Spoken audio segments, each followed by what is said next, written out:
Hello 8th class, welcome to your online classes. We are going to study SST and I am Tamanna, your SST teacher. I hope you all are fine at your home and doing well with your studies. As you all know, you're having your midterms from 21st and your midterms are going to be objective type. ठीक है? आपके exam जो होने वाले हैं अब वो objective होंगे, ऑनलाइन होंगे. ठीक है, आपको सब्जेक्टिव आंसर्स की प्रैक्टिस असाइनमेंट के थ्रू ही करनी है एंड ऑब्जेक्टिव क्वेश्चंस की प्रैक्टिस आज हम लोग वीडियो में पढ़ते पढ़ते करेंगे and then you will give the exam on the mid term day. Okay, so we are going to revise and now on your popular demand you told me to revise civics first. civics में आप लोगों को बहुत problem आती है. civics is a topic जो conceptual topic है. Conceptual का मतलब स्टूडेंट्स जिसमें आपको फैक्ट्स याद नहीं करने हैं. You have to understand the logic, the reason behind any topic. उसके पीछे क्या रीजन है, ऐसा क्यों हुआ, किस वजह से हुआ, ये जानना जरूरी होता है. तो इसलिए कॉन्सेप्ट्स में यूजुअली बच्चे कंफ्यूज हो जाते हैं. So you find civics a bit difficult, but ऐसा नहीं है. Civics is the most easiest part of SST. Don't fear out from it and we will discuss the chapter here. अगर आपको फिर भी कोई डाउट्स होते हैं तो आप उसे नोट डाउन कीजिए और हम डाउट क्लास में उसे डिस्कस करेंगे. सो चैप्टर का नाम पढ़िए पहले. द इंडियन कॉन्स्टिट्यूशन, भारत का संविधान. What do you understand by the word constitution? सबसे पहला टॉपिक यही आता है आपका, that define constitution.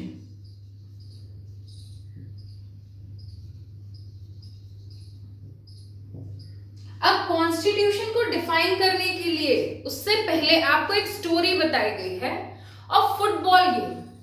As you all know football is played by your legs. पैरों से खेलते हो आप लोग, फुट से खेलते हो फुटबॉल. लेकिन अगर आपका हाथ टच हो जाए गोलकीपर को छोड़ के और किसी प्लेयर का हैंड टच हो जाए फुटबॉल पे तो वो फाउल हो जाता है.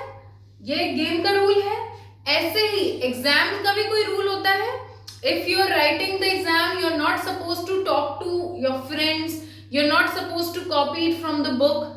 हर चीज को, कोई चाहे कोई खेल हो, चाहे कोई एग्जाम हो, चाहे कोई मीटिंग हो, चाहे फैमिली, हर चीज के रूल्स होते हैं. We walk according to some rules. Okay, ऐसे ही देश को चलाने के लिए भी रूल्स होते हैं. जब एक छोटा सा गेम रूल्स के बिना नहीं खेला जा सकता तो क्या एक देश बिना रूल्स के चल सकता है? नहीं. Running a country without rules is not possible. So what is constitution? A set of rules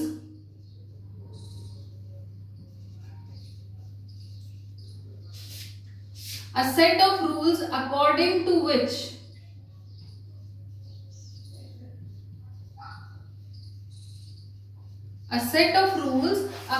to which a country is to be governed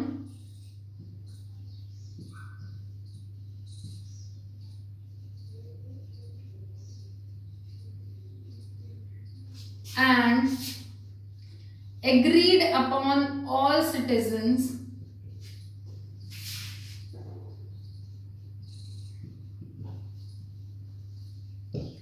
is called constitution. अब देखो डेफिनेशन को ध्यान से समझना बच्चों. अ सेट ऑफ रूल्स, एक ऐसा law land जहां पे आपको सारे रूल्स रिटन में दिए गए हैं, अकॉर्डिंग टू विच, जिनके अनुसार आपका देश चलेगा. गवर्नेंस मतलब एडमिनिस्ट्रेशन करना, किसी भी देश को चलाना इज द गवर्नेंस. तो जिस रूल्स के हिसाब से आपका देश चलेगा और जो रूल्स सब सिटीजन्स के लिए बराबर हैं और सब सिटीजन्स उनको एग्री करते हैं कि हाँ ऐसे हमारा देश चलना चाहिए, वो होता है कॉन्स्टिट्यूशन. अगर सिटीजन्स एग्री ही नहीं कर रहे हैं तो क्या वो रूल्स फॉलो कर पाएंगे? नहीं कर पाएंगे. इसीलिए आप लोग मेरे साथ रिपीट करेंगे. A set of rules according to which a country is to be governed is called constitution. अच्छा, अब यहाँ पे एक बात बताओ कि जितनी भी कंट्रीज हैं जो डेमोक्रेटिक हैं, democratic countries, what do you mean by democracy? बताओ बच्चों, what do you mean by democracy? Democratic countries जो होती हैं, डेमोक्रेसी का मतलब होता है ऐसे देश, ऐसा टाइप ऑफ गवर्नमेंट जिसमें हमारे लीडर्स को, जो हमारे रिप्रेजेंटेटिव्स हैं, जो हमारे लॉ मेकर्स हैं, उन्हें हम चूज करते हैं, उसे बोला जाता है democracy. When we choose our own leaders, our own representatives, that is known as democracy. तो जितने भी democratic country, India democratic country है या नहीं है? ऑब्वियसली हमारे एमपीज को हम खुद चुनते हैं ना, नेताओं के लिए हम वोट देते हैं, दिस इज डेमोक्रेसी। तो डेमोक्रेटिक कंट्रीज जितनी भी होती हैं उनका एक कॉन्स्टिट्यूशन जरूर होता है, always have a constitution. But जिन भी कंट्रीज का कॉन्स्टिट्यूशन है, क्या ये जरूरी है कि वो डेमोक्रेटिक होंगी? इस रिलेशन को अच्छे से समझना बेटा। डेमोक्रेसी है तो ये निश्चित है, ये फाइनल है कि वो कंट्री के पास कॉन्स्टिट्यूशन होगा। If a country is democratic, it is mandatory that that country will have a written constitution, but it is not mandatory that every country that is having a constitution is democratic। क्योंकि constitution क्या है? rules हैं, तो rules तो king के राज में भी हो सकते हैं। जरूरी है क्या कि citizens को पावर मिले? नहीं, कॉन्स्टिट्यूशंस बस एक बुक है, एक रूल्स की बुक है जिसमें हमने वो नियम लिखे हैं जिनके हिसाब से देश चलेगा। तो ये नियम तो राजा भी लिख सकता है अपनी प्रजा के लिए। तो क्या वो कंट्री डेमोक्रेटिक हुई? फिर सिटीजंस को पावर है अपना किंग चूज करने की? नहीं है। So always remember that all the democratic countries will necessarily have a constitution, but all the countries with a constitution are not democratic। समझ में आया? हिंदी में वापस रिपीट कर रही हूं, जितने भी डेमोक्रेटिक देश हैं उनका कॉन्स्टिट्यूशन जरूर लिखा हुआ होगा, बट अगर किसी का कॉन्स्टिट्यूशन लिखा हुआ है इसका मतलब ये नहीं है कि वो कंट्री डेमोक्रेटिक है, क्योंकि कॉन्स्टिट्यूशन का लिखा जाना मतलब रूल्स का लिखा जाना, और रूल्स तो किंग और क्वीन द्वारा भी लिखे जा सकते हैं। I hope this is clear to you. Constitution की डेफिनेशन समझ में आई? ये मैं एमसीक्यू में क्वेश्चन दे दूं, व्हाट इज कॉन्स्टिट्यूशन, तो मैं 4 स्टेटमेंट दे दूंगी, तो आप ये पिक कर लेंगे। Very good. Now let's move to another part of this chapter, that is why do we need a constitution. Constitution की जरूरत हमें क्यों है? Okay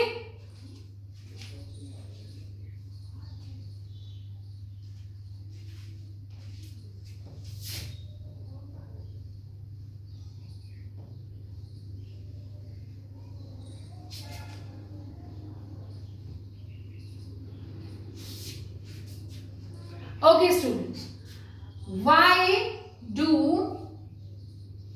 we need a constitution?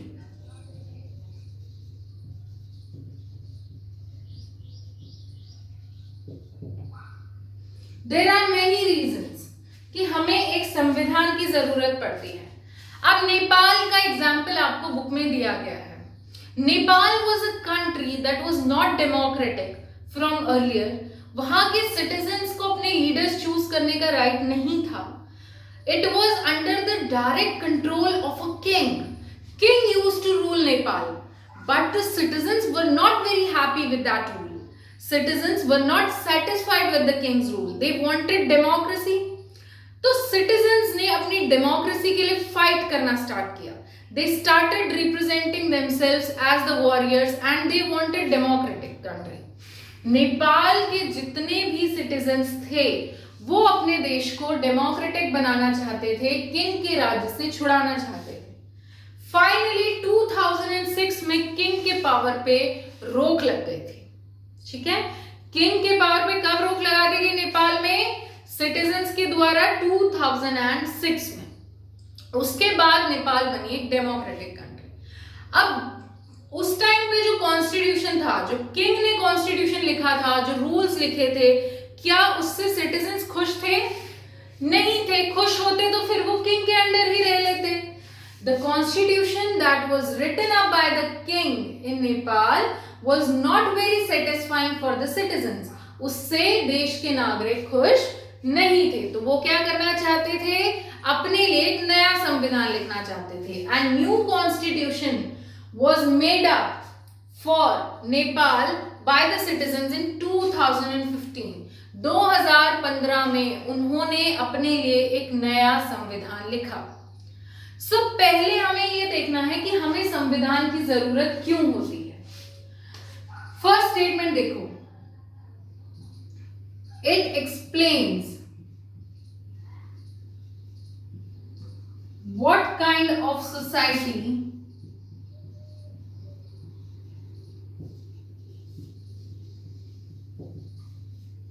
citizens aspire for।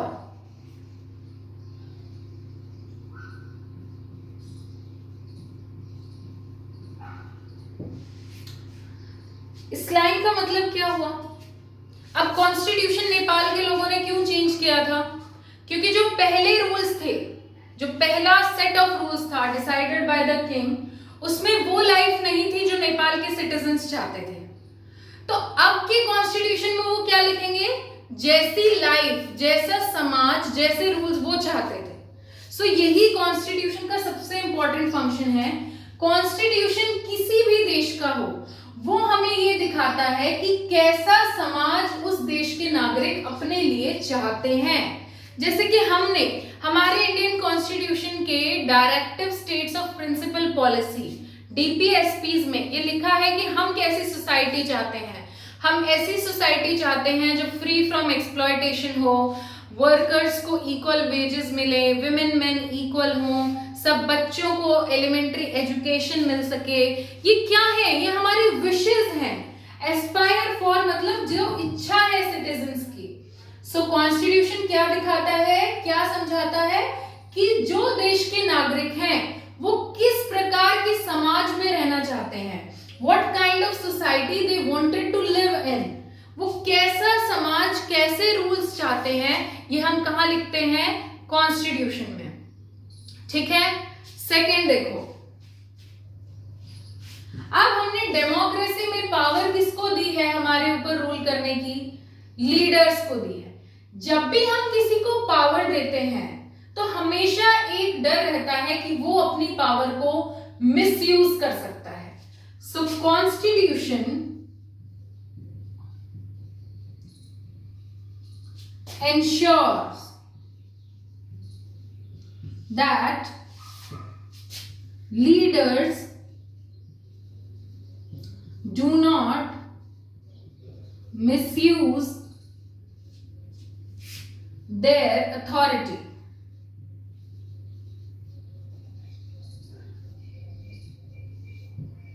Constitution ये सुनिश्चित करता है, इंश्योर करना मतलब चेक करना, वो ये पूरा ध्यान रखता है कि कोई भी लीडर अपनी अथॉरिटी का, जो उसको पावर मिली है, उसका मिसयूज ना कर पाए। अब आप कहोगे मैम कॉन्स्टिट्यूशन तो एक रूल बुक है, वो कैसे मिसयूज होने से रोकेगी? रूल बुक में ही तो हमने लिखा है कि कौन से लीडर के पास कितनी पावर होंगी, वो उस पावर से ज्यादा काम नहीं कर सकते हैं, उससे ज्यादा अथॉरिटी उनके पास नहीं है। पूरे कॉन्स्टिट्यूशन में हमने बताया है कि हमारी गवर्नमेंट किस टाइप की होगी।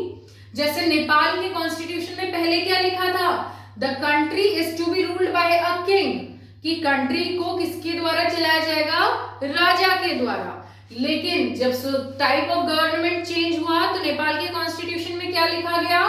Now Nepal is a democratic country and it is to be ruled by a constitution which has all the laws made by citizens।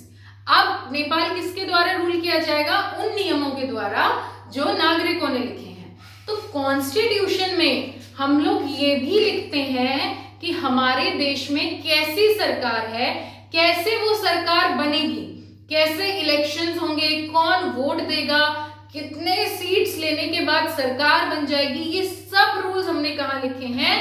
Constitution में।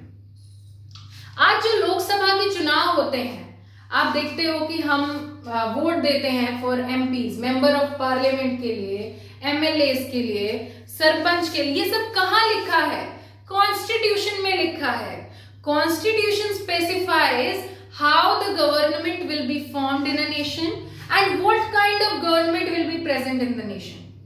तो जब हमने ये लिख दिया कि कैसे चुनाव होगा और जब वो लीडर चूज हो गया, उसके बाद हमने कॉन्स्टिट्यूशन में ये भी लिखा है कि किस लिमिट तक वो लीडर काम करेगा। इस लिमिट के बाद उनकी पावर्स पे रोक लग जाएगी, इससे ज्यादा अपनी अथॉरिटी को मिसयूज नहीं कर सकते हैं वो। सो हमने क्या क्या देख लिया? देखो, कॉन्स्टिट्यूशन हमें बताता है कि सिटीजन्स कैसे समाज में रहना चाहते हैं। कॉन्स्टिट्यूशन ये जरूर सुनिश्चित करता है कि कोई भी अपनी अथॉरिटी को मिसयूज ना करे। कॉन्स्टिट्यूशन, मैं इसको शॉर्ट में लिख रही हूं, constitution explains what kind of government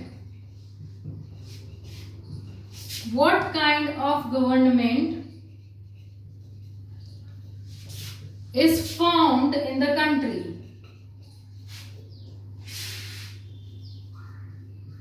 कि देश में कैसी सरकार है, ये कौन बताता है? कॉन्स्टिट्यूशन। अब कोई अगर जानना चाहता है कि इंडिया में कैसी सरकार होती है, कैसे देश चलता है, तो क्या वो इंडिया आके रहे और फिर पता लगाए? नहीं, उसको बोलो कि इंडिया का कॉन्स्टिट्यूशन देख ले और उसमें लिखा हुआ होगा कि इंडिया में कैसी गवर्नमेंट है। ठीक है? सो कॉन्स्टिट्यूशन क्या बताता है? What kind of government our country is having. हमारी सरकार कैसे बनेगी, कैसे लीडर्स को चूज किया जाएगा, वो लीडर्स किस लिमिट तक काम करेंगे, ये सब दिया गया है कॉन्स्टिट्यूशन में। ओके, एक बार इन 3 पॉइंट्स को ध्यान से देखो बेटा।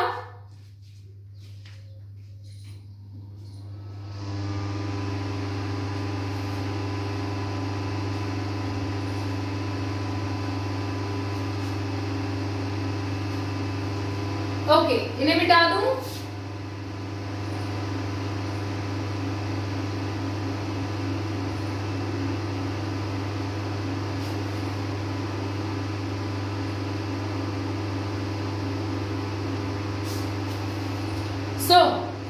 अब आगे देखो, आपको एक स्टोरी दी गई है, क्लास की स्टोरी, या आपके साथ भी बहुत होता होगा। आपको लगेगा अरे वाह, ये तो सुना सुना सा लग रहा है, हमने भी किया है।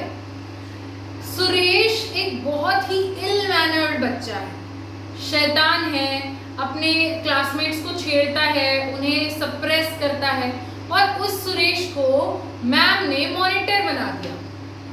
मॉनिटर बना दिया तो अब वो बिना मतलब बदला लेना चाहता है दोस्तों से। वो अनिल को कहता है रुक जा, आज मैम को आने दे, तुझे डांट पड़वाता हूँ। अनिल कह रहा है मैंने किया क्या है, वो हंस के निकल जाता है। और जैसे ही मैम आती हैं तो वो कह देता है कि मैम मैंने इसको बहुत बोला था कि चुप रहो, बट ये तो शांत रह ही नहीं रहा था, उसने झूठ बोल दिया, अपनी अथॉरिटी का मिसयूज कर दिया। अगर रूल्स में ऐसा कुछ रूल लिखा होता कि अगर आप किसी की कंप्लेंट कर रहे हो तो क्लासमेट से पूछा जाएगा, और अगर क्लासमेट्स ने कहा तो ही माना जाएगा, तो क्या वो अपने मिसयूज कर पाता अथॉरिटी को? नहीं कर पाता। सो ऐसे ही कॉन्स्टिट्यूशन में हमने लिखा है कि कोई भी लीडर किस लिमिट तक काम करेगा और उनके पास कितनी पावर्स होंगी, वो सब हमने कहा मेंशन किया है? कॉन्स्टिट्यूशन में।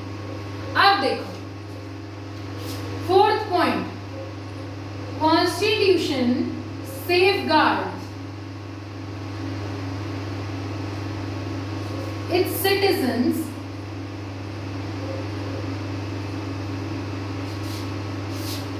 From the tyranny of its leaders or majority community।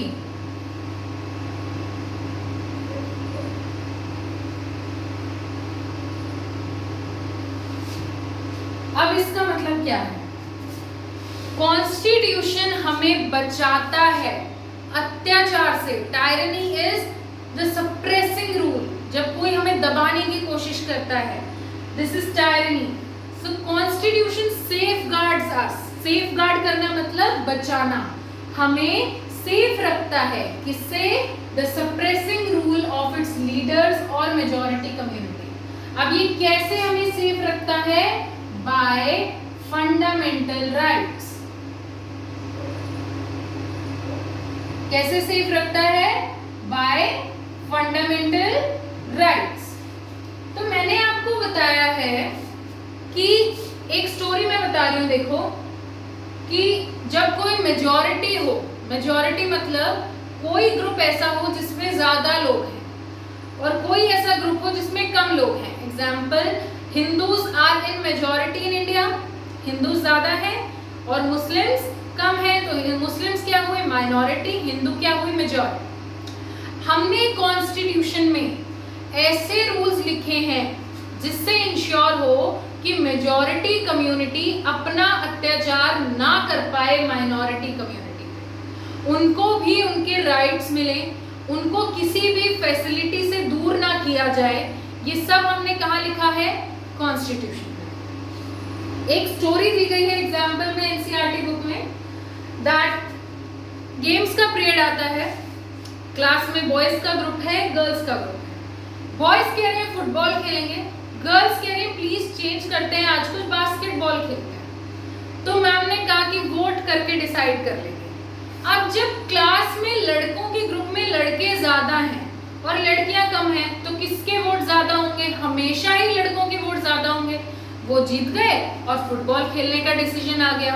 तो इससे हमें क्या पता चलता है कि अगर हम हमेशा मेजॉरिटी की ही बारे में सोच के डिसीजन लेंगे तो माइनॉरिटी ग्रुप हमेशा सप्रेस होता रहेगा। मेजॉरिटी के बारे में सोच के डिसीजन लेंगे या मेजॉरिटी अपनी डोमिनेंस दिखा पाएगी तो माइनॉरिटी ग्रुप हमेशा सप्रेस होता रहेगा। Is it clear? So minority को सप्रेस होने से बचाने के लिए हमने फंडामेंटल राइट्स लिखे हैं कॉन्स्टिट्यूशन में। कोई भी सिटीजन अगर उसे इक्वालिटी नहीं मिलती है, हमने फंडामेंटल राइट्स पढ़े हैं, मैंने आपको असाइनमेंट में क्वेश्चन भी दिया है और आपकी बुक में क्लियरली 6 के 6 फंडामेंटल राइट्स एक्सप्लेन किए गए हैं, तो वहां से कॉपी तो कर लोगे पर समझ लो उन्हें। First fundamental right, right to equality. मैं अभी आपको फंडामेंटल राइट्स एक्सप्लेन नहीं कर रही हूँ, मैं आपको बता रही हूँ कि कैसे फंडामेंटल राइट्स हमें टायरनी से बचाते हैं। टायरनी क्या है? ये क्या वर्ड है? इसका मतलब होता है सप्रेसिंग रूल।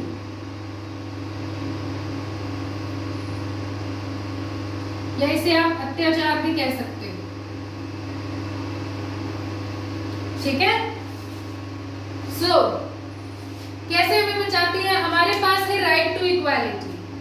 अगर हमें कोई इक्वल ट्रीट ना करे, हमारे साथ डिस्क्रिमिनेशन करे on the basis of birth, on the basis of color, on the basis of caste, religion, etc. जैसे कि मुझे फील कराएं कि अगर मैं किसी माइनॉरिटी कम्युनिटी से हूँ और मुझे फील कराया जाए कि आप माइनॉरिटी हो, चुपचाप रहो, आपकी नहीं सुनी जाएगी, you are no one to speak, तो मेरे को इक्वल ट्रीट नहीं किया गया और मेरा फंडामेंटल राइट है, मेरे कॉन्स्टिट्यूशन में लिखा है that I am equal to the majority community, तो मैं कहाँ चली जाऊंगी? कोर्ट में, to get my fundamental right insured. तो कॉन्स्टिट्यूशन में हमने वो सारे फंडामेंटल राइट्स लिखे हैं, नागरिकों के अधिकार लिखे हैं, जिसकी वजह से कोई भी लीडर या कोई भी मेजॉरिटी कम्युनिटी उन पे अत्याचार नहीं कर सकती है। अब ये जो डोमिनेंस होती है, डोमिनेंस का क्या मतलब है? अपने आप को ज्यादा सुपीरियर दिखाना। जैसे कि अगर मैं बड़ी, मेरी हाइट लंबी है और कोई छोटा इंसान है तो मैं उसे कहूँ चुप रह, थप्पड़ मार दूंगी। स्ट्रॉन्ग है तो वो अपना रूल दिखाए, वीक पे तो वो होती है डोमिनेंस दिखाना। सो मेजॉरिटी कम्युनिटी कैसे डोमिनेंस दिखा सकती है? दो तरीके से, inter community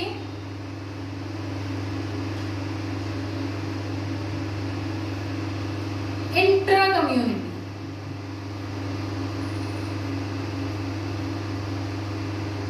There is two types of dominance which can be shown by the majority community, inter community और intra community. इसको समझो, जब majority community माइनॉरिटी कम्युनिटी को सप्रेस करे, दूसरी किसी कम्युनिटी को सप्रेस करे, उसे बोला जाता है इंटर कम्युनिटी डोमिनेंस।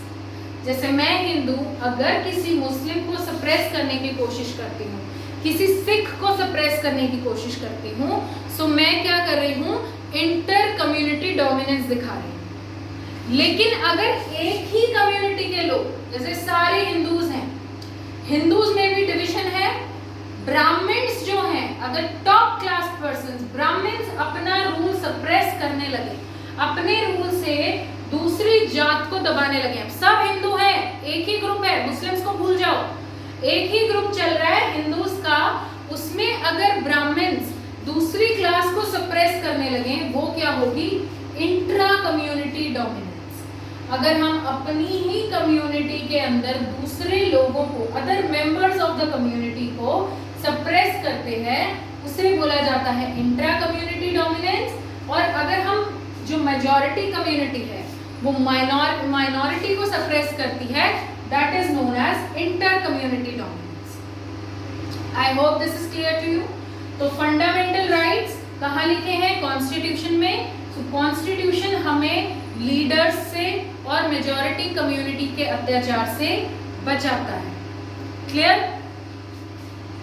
अब देखो एक और पॉइंट जो बहुत सबसे ज्यादा जरूरी है, इसके बाद इसको मिटा देते हैं।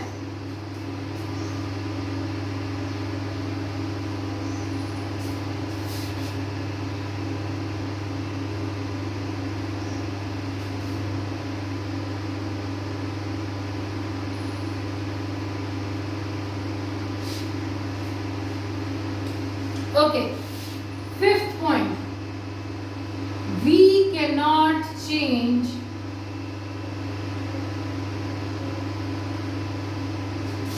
the basic structure of constitution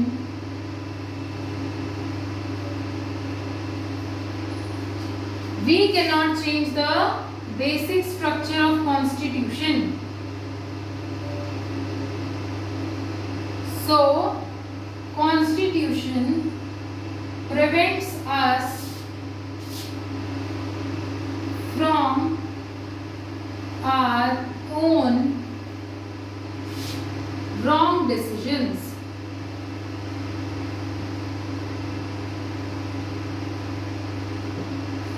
अब इसका मतलब देखो, हो सकता है, जरूरी नहीं है सिटीजन्स हमेशा राइट हो। मान लो हमने डेमोक्रेसी को बहुत सालों तक देखा है, हमने अपने लीडर्स चूज किए, बट उन लीडर्स ने कभी हमारे लिए काम नहीं किया, तो अब हमें डेमोक्रेसी बुरी लगने लग गई। हम सोचेंगे इससे अच्छा तो राजा ही था, किंग ही था। मोनार्की में जब डेमोक्रेसी नहीं थी, किंग यूज्ड टू रूल, वो भी इतना तो कर ही देता था हमारे लिए, हम क्यों डेमोक्रेसी के लिए स्ट्रगल करके परेशान हुए, चलो वापस से किंग को ही ले आते हैं। तो ये पॉसिबल नहीं है। अगर हम लोग किसी भी इंसिडेंट से इंस्पायर होके हमारे डिसीजंस को चेंज करना चाहें, हम गलत निर्णय, उस टाइम पे हमें कुछ समझ नहीं आता ना, जब हम ओवर थिंक करते हैं। जैसे कि मान लो आप पढ़े एग्जाम के लिए सॉरी, आपने एग्जाम की प्रिपरेशन की और उसके बाद आपने एग्जाम दिया और वो क्वेश्चंस नहीं आए जिसमें आप पढ़े थे, तो आप क्या सोचोगे, क्या फायदा पढ़ने का, वो क्वेश्चन तो आए नहीं, मैं तो पढ़ाई छोड़ दूंगा, फिर तो इसमें भी हुआ उसमें भी हो, बट वो डिसीजन आपका गलत होगा। तो ऐसे ही जब हम लोग अपने कॉन्स्टिट्यूशन के किसी भी पार्ट से अनसेटिस्फाइड हैं, खुश नहीं हैं, उस टाइम अगर हम चाहें कि हम इस चीज को चेंज कर दें, वापस से पुराने रूल पे चले जाएं, वो रॉन्ग डिसीजन हो, उससे हमें खुद कॉन्स्टिट्यूशन ही बचाता है। कैसे? कॉन्स्टिट्यूशन में हमने लिखा हुआ है कि कुछ बेसिक स्ट्रक्चर है, जैसे कि फंडामेंटल राइट्स, ये बेसिक स्ट्रक्चर है, आप इसे हटा नहीं सकते। डेमोक्रेसी बेसिक स्ट्रक्चर है, ऐसा नहीं है कि सिटीजन आज कहेंगे कि हमें तो एक किंग रूल कर ले, मोनार्की से हमारे रूल हो जाए तो वो बदल जाएगा। So there is certain basic structure of constitution, एक तरीका है जिससे हमारी देश चलनी चाहिए और ये फिक्स कर दिया है हमने कॉन्स्टिट्यूशन से। सो अगर हम किसी भी दबाव में आके, किसी भी फोर्स में आके कोई रॉन्ग डिसीजन लेने की कोशिश भी करें तो भी हम वो रॉन्ग डिसीजन नहीं ले सकते हैं। हमारा कॉन्स्टिट्यूशन का बेसिक स्ट्रक्चर है, उसे हम चेंज नहीं कर सकते हैं। बेसिक स्ट्रक्चर में देखो क्या क्या आता है, fundamental rights, fundamental duties, type of government, democracy, ये सब क्या है, फंडामेंटल है। प्रीएम्बल एक्सेट्रा, सारी बहुत सारे एस्पेक्ट्स हैं। पर बेसिक स्ट्रक्चर का मतलब क्या है कि हमने लिखा है कि ये रूल्स तो फिक्स हैं, इनके अंदर आप टाइम के अनुसार चेंजेस कर सकते हो, बट इन चीजों को कंप्लीटली हटा के डिफरेंट टाइप ऑफ कंट्री नहीं ला सकते। तो हमारे रॉन्ग डिसीजन से हमें खुद सेफगार्ड करता है कॉन्स्टिट्यूशन। आई होप आज का लेक्चर आपको समझ में आया है। कल के लेक्चर में हम देखेंगे कि क्या क्या इंपॉर्टेंट रेगुलेशंस हैं, इंपॉर्टेंट प्रिंसिपल्स हैं कॉन्स्टिट्यूशंस की, जैसे कि फेडरलिज्म, इंडिया में फेडरलिज्म है, सेपरेशन ऑफ पावर है, पार्लियामेंट्री फॉर्म ऑफ गवर्नमेंट है, ये सब हम कल के लेक्चर में डिस्कस करेंगे। आज हमने देखा है कॉन्स्टिट्यूशन होता क्या है और कॉन्स्टिट्यूशन की क्या जरूरत है, why do we need a constitution, और what are the functions of constitution that are done by a constitution. समझ में आया है आज का लेक्चर आपको? अभी हम डाउट क्लास में मिलेंगे, इन चीजों को दोबारा से डिस्कस करेंगे। कुछ भी चीज समझ नहीं आती है तो अपने डाउट्स को रेज किया करो।